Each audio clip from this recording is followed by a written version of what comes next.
This is a preview file. For example use only.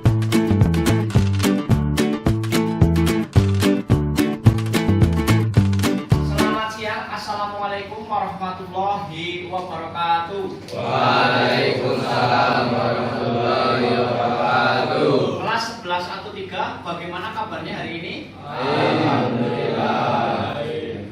Baik dan sehat semua ya? Ya. Oke, hari ini kita akan belajar melanjutkan materi sebelumnya. Kita sudah belajar tentang prompt atau instruksi bagaimana memerintahkan kepada KA atau AI untuk bisa membuat konten. Nah, dilanjutkan lagi hari ini kita akan belajar coding, yaitu program kecerdasan artifisial bisa bekerja karena adanya coding tadi. Jadi agar kalian bisa memahami bagaimana KA bekerja, pada pertemuan hari ini kita akan membahas tentang pemrograman coding. Sebelum itu silakan salah satu memimpin berdoa. Mas Bara silakan doa akan belajar ya. Sebelum mulai pembelajaran, marilah kita berdoa. Berdoa mulai. Bismillahirrahmanirrahim. Raditu billahi rabban. Ahnaf, Akif, Almas, Andika. Tadi di awal pertemuan sudah saya sampaikan bahwa hari ini kita akan mempelajari pemrograman pada kecerdasan artifisial. Ada yang pernah dengar istilah coding atau pemrograman? Pernah dengar ya? Biasanya digunakan oleh siapa? Oleh programmer, oleh hacker ya. Nah, sebenarnya pemrograman ini bisa dipelajari oleh siapapun, dimanfaatkan dalam bidang apapun, khususnya dengan bantuan kecerdasan artifisial. Jadi sebuah sistem aplikasi kecerdasan artifisial, baik itu ChatGPT, kemudian Gemini, atau mungkin DeepSeek, dia itu punya program supaya bisa memberikan data, memberikan jawaban. Sudah pernah memakai KA ya? Sudah pernah memakai AI? Ya. ChatGPT biasanya digunakan untuk apa? Ya, mencari informasi. Selain itu, kemudian selain mencari informasi untuk apa? Ada yang tahu? Membuat sebuah keputusan. Misalkan ada sebuah masalah seperti apa, kamu minta jawabannya. Nanti keputusan dari KA itu akan sangat cepat karena dia punya program. Berbeda dengan manusia. Kalau manusia ada pertimbangan. Kalau KA, kecerdasan artifisial, itu tidak memiliki pertimbangan nurani. Makanya dia bisa memutuskan sebuah masalah untuk waktu yang sangat cepat. Inilah bedanya antara manusia dan KA atau kecerdasan artifisial. Nah, nanti akan saya putarkan ya sebuah video pembelajaran mengenai penerapan kecerdasan artifisial program otomatis yang ada pada industri petelur, khususnya industri peternakan ayam atau ternak unggas. Kelas 11 atau 3 berikut ini akan saya putarkan tentang pemanfaatan pemrograman kecerdasan buatan yang sudah diterapkan di industri peternakan. Awalnya adalah programnya, codingnya dulu. Supaya bisa seperti ini, nanti kalian akan belajar bersama bagaimana komputer itu bekerja dengan menerapkan bahasa pemrograman. Silakan disimak dulu videonya.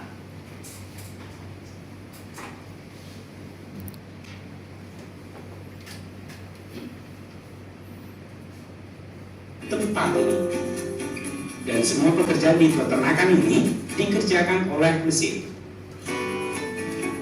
Dan yang uniknya lagi, Peternakan ini memiliki 4.000 buaya. Untuk apa ya?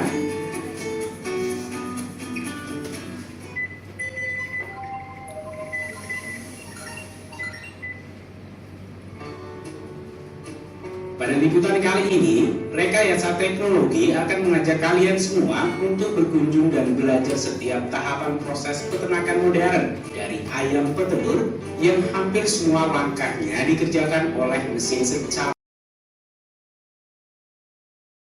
Oke, tadi kita sudah melihat video pembelajaran terkait dengan perkembangan pemrograman AI atau kecerdasan artifisial sampai akhirnya bisa merambah ke dunia industri. Nah, tantangan lulusan SMK selain harus kreatif, nanti juga harus memahami perkembangan industri.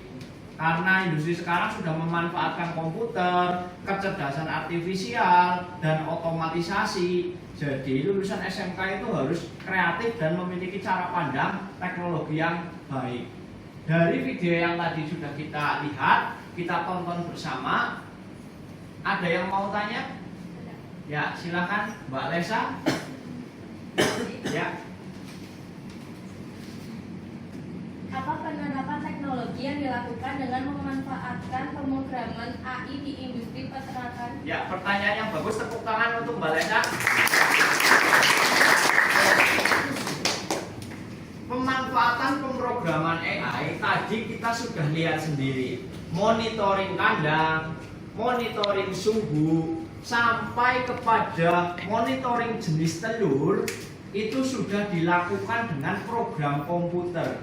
Jadi kriteria-kriteria yang diinginkan oleh seorang pengusaha di bidang peternakan sudah bisa secara otomatis ditentukan, oh ini adalah ayam dengan kualitas yang baik, ini adalah telur dengan kualitas sedang, ini adalah produk unggas dengan kualitas yang seperti apa, nanti sudah bisa diamati secara otomatis. Nah, semuanya sudah menerapkan program otomatisasi menggunakan kecerdasan artifisial dan komputer. Inilah tadi mengapa saya sampaikan bahwa pemahaman kita paling tidak harus tahu gimana caranya komputer itu bisa bekerja. Bekerjanya berdasarkan bahasa pemrograman. Pertanyaan kedua mungkin yang laki-laki. Ya, silahkan berdiri, Mas Diva Reza. Dibaca pertanyaannya. Apa dampak ekonomi dan sosial dari penerapan teknologi pemrograman AI di bidang industri? Ya, terima kasih Mas Diva, pertanyaan yang bagus, tepuk tangan ya.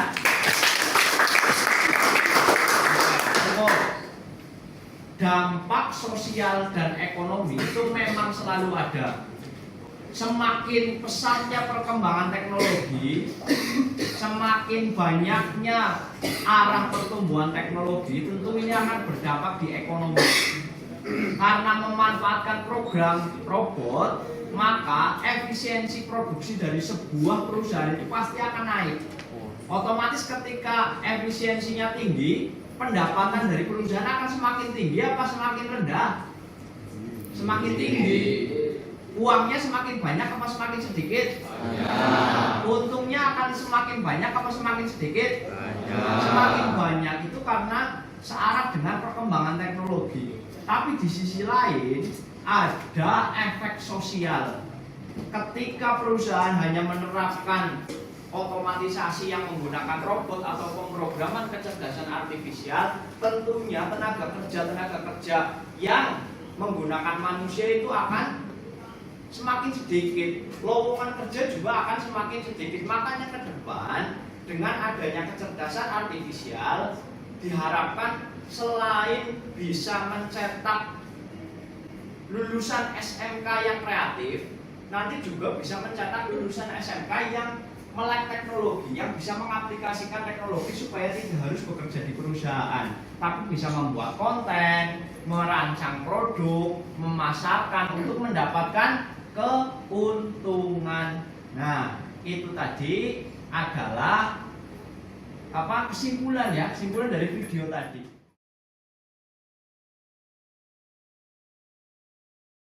Nah, biar fokus lagi, kita tepuk fokus seperti di pertemuan sebelumnya.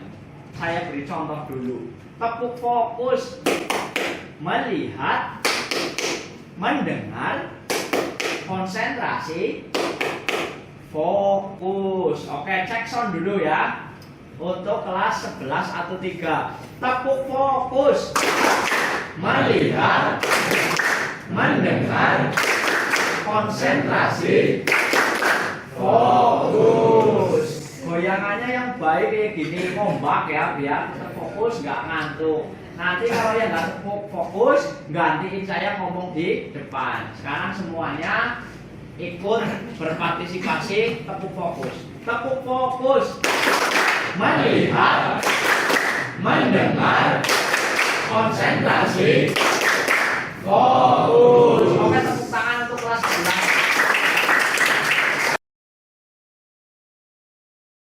Bahasa pemrograman.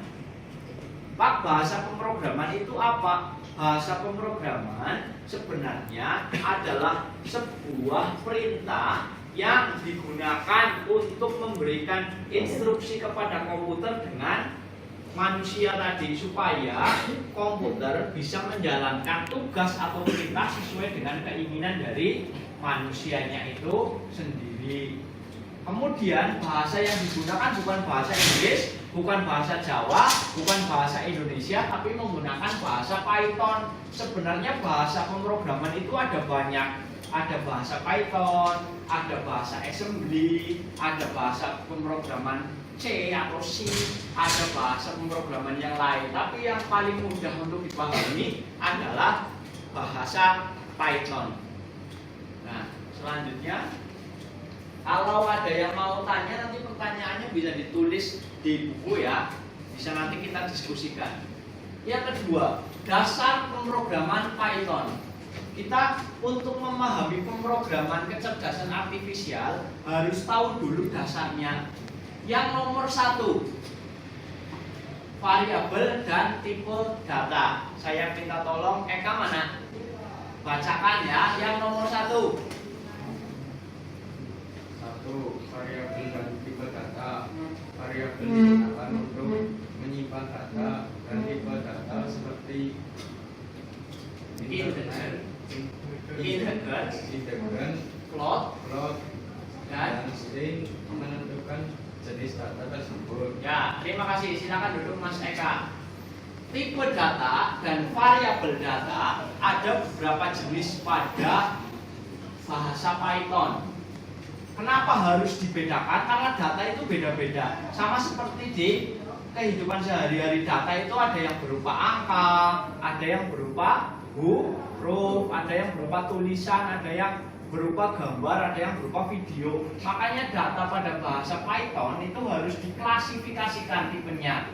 Integer, float, string itu adalah data-data yang nantinya harus divariabelkan, harus dijelaskan kepada komputer ini jenis data apa, apakah angka, bulat atau pecahan, apakah ini data tulisan, ataukah mungkin data yang lain. Tujuannya apa? Tujuannya agar komputer itu tahu apa yang manusia itu inginkan. Seperti tadi di industri peternakan, kita harus mengajari kecerdasan artifisial lewat program. Dengan indikator ayam yang sehat dengan ayam yang sakit, indikatornya kan beda. Kalau mungkin badannya panas, makannya kurang, berarti ayam itu sehat atau tidak? Tidak. Sama seperti ini, programnya juga harus diajari terlebih dahulu. Tadi sudah saya jelaskan mengenai deklarasi variabel sampai ke alur kontrol dari sebuah pemrograman. Sekarang saya berikan kesempatan bagi kalian untuk bertanya. Silakan yang pertama, ya, Mas Gamal, berdiri, dibaca pertanyaannya. Mengapa data perlu dideklarasikan dalam beberapa variabel? Ya, terima kasih. Tepuk tangan untuk Mas Gamal.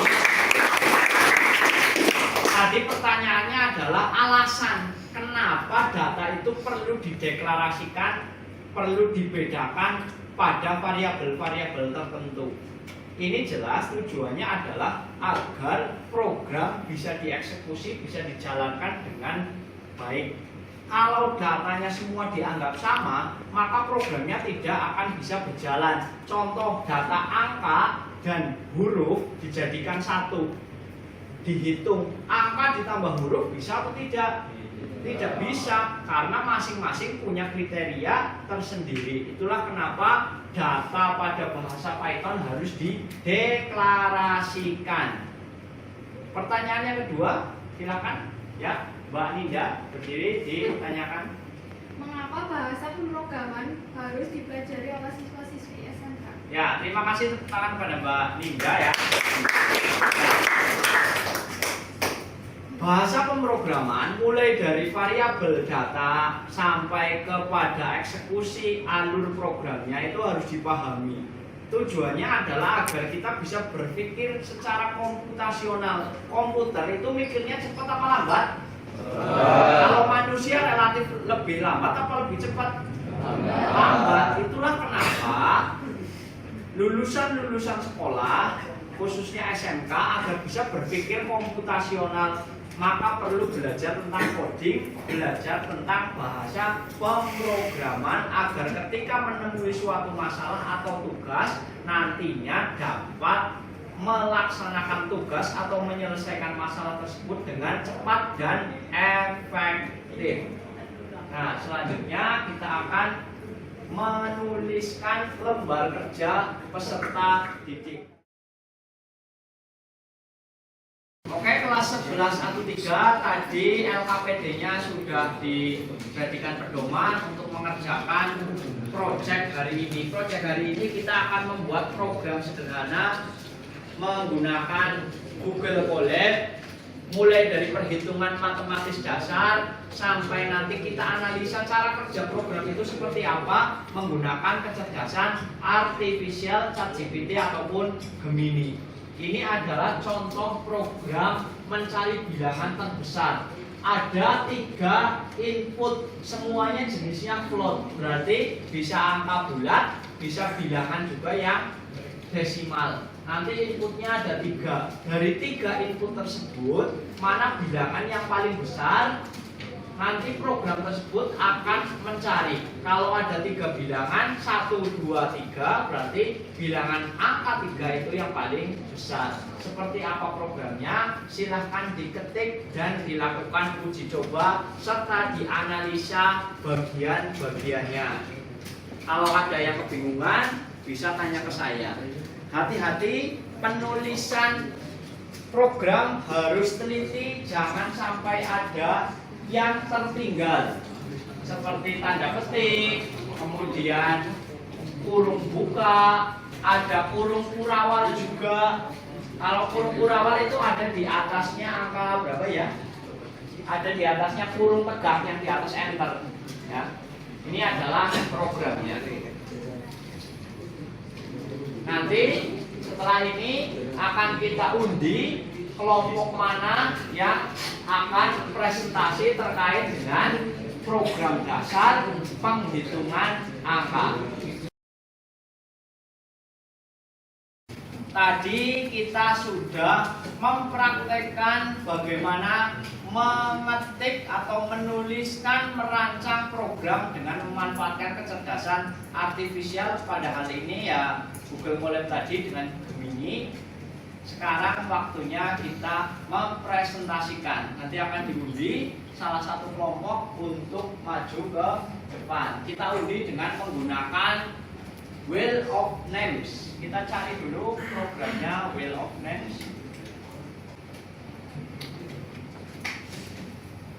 Nah, presentasi tentang coding.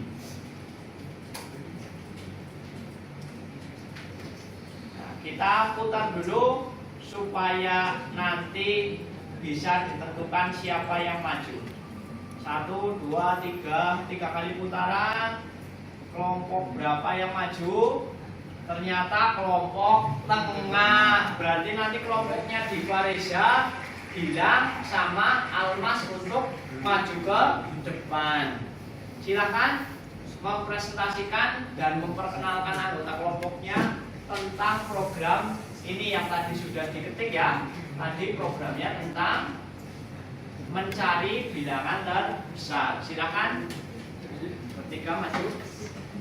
Ucapkan salam seperti biasa, perkenalkan nama anggotanya. Silakan. Silakan Mas Bapak. Assalamualaikum warahmatullahi wabarakatuh. Waalaikumsalam warahmatullahi wabarakatuh. Saya ingin mempresentasikan tugas coding. Perkenalkan, nama saya Diwarisa Jose. Saya Almas Radika. Saya Gilang Dodo. Ya, silakan. Ketika sudah siap maju, tinggal didemonstrasikan, dipresentasikan untuk hasil penulisan program mencari bilangan terbesar dengan bahasa Python. Silakan salah satu mengoperasikan komputer. Itu kan sudah diketik tadi programnya, tinggal dieksekusi, dijalankan saja. Ya. Tulis angka pertama, silakan. Ya. Angka kedua,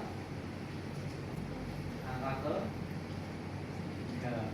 Nah, itu sudah muncul hasilnya. Dijelaskan, silakan. Boleh Mas Almas, boleh Mas Gilang. Angka pertama 20, angka kedua 67, angka ketiga 58.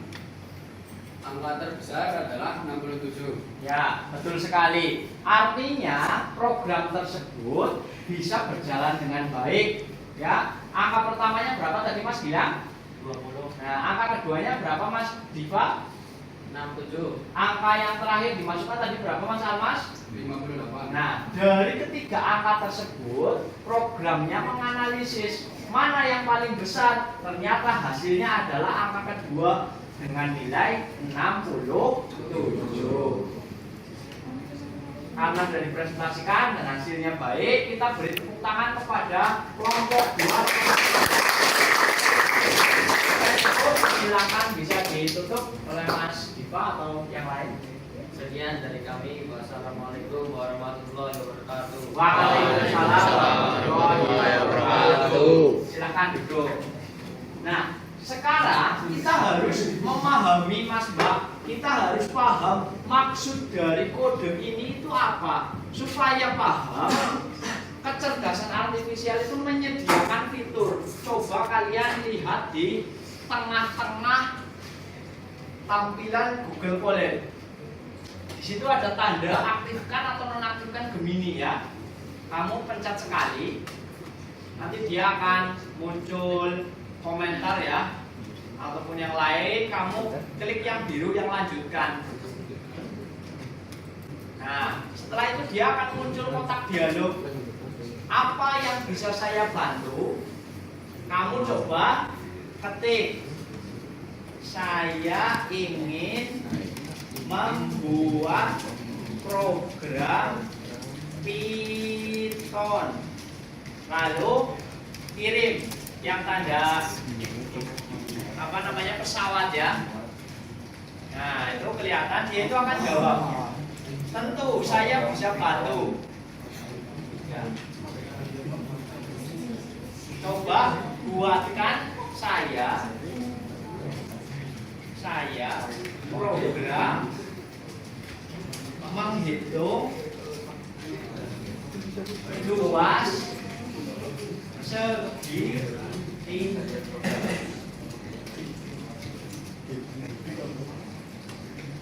Nah, nanti dia akan memberikan program ke Mas Mbak. Buatkan saya program menghitung luas segitiga. Nah, ini begini itu menampilkan di sini. Coba kita jalankan. Nah, masukkan panjang alas segitiga 20, lalu enter.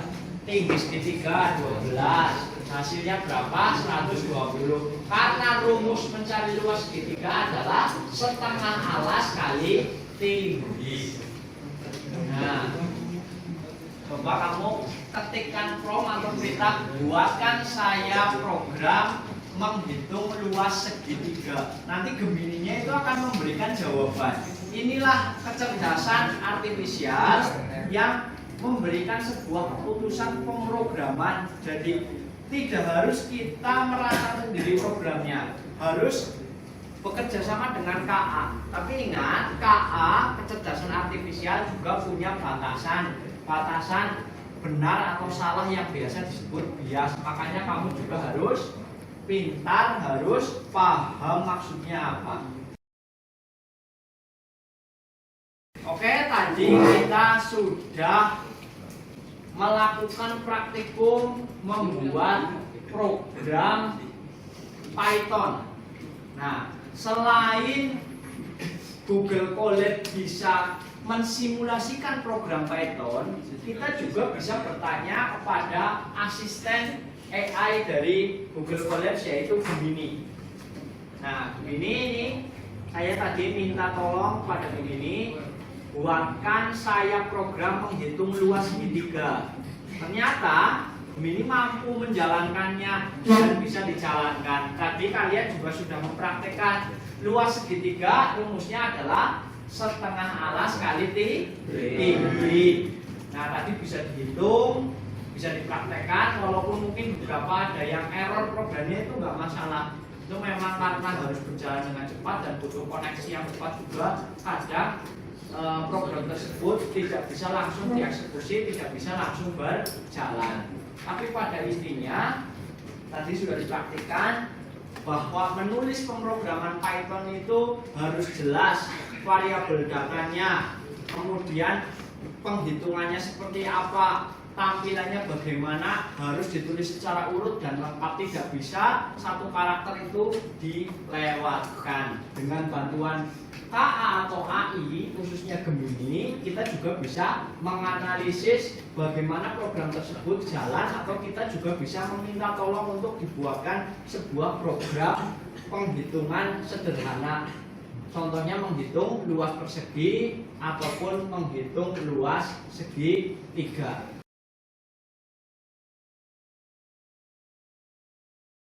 Setelah tadi kita mempraktekkan penulisan bahasa pemrograman dibantu oleh KA Gemini dari Google, sekarang kita akan merefleksikan hasil praktikum kita.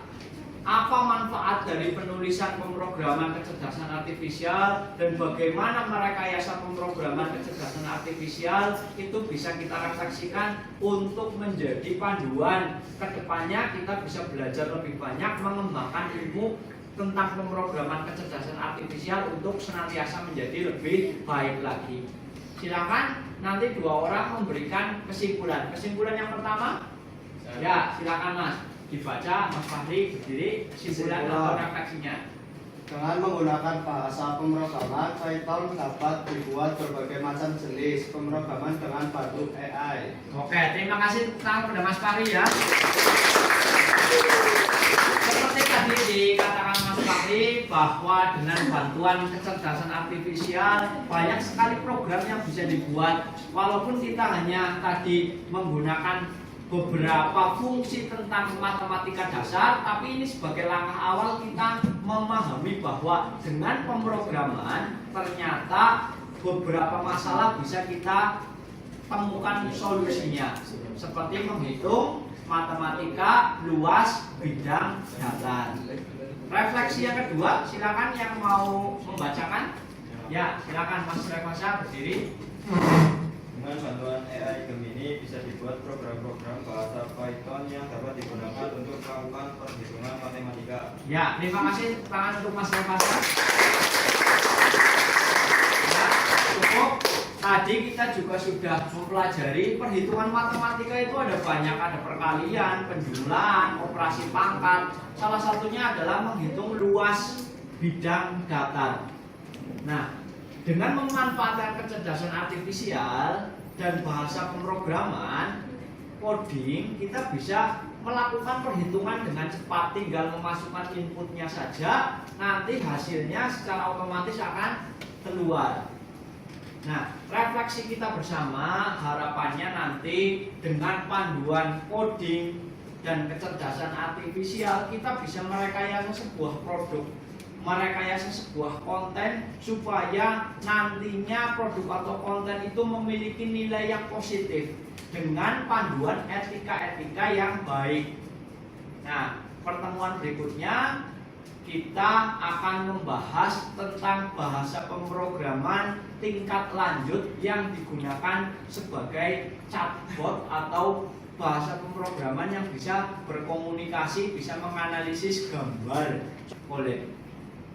Nah, untuk pertemuan hari ini saya rasa cukup, tapi sebelum itu kita tutup dengan tepuk terima kasih ya. Sekarang kita bareng-bareng ucapkan, lakukan tepuk terima kasih. Tepuk terima kasih.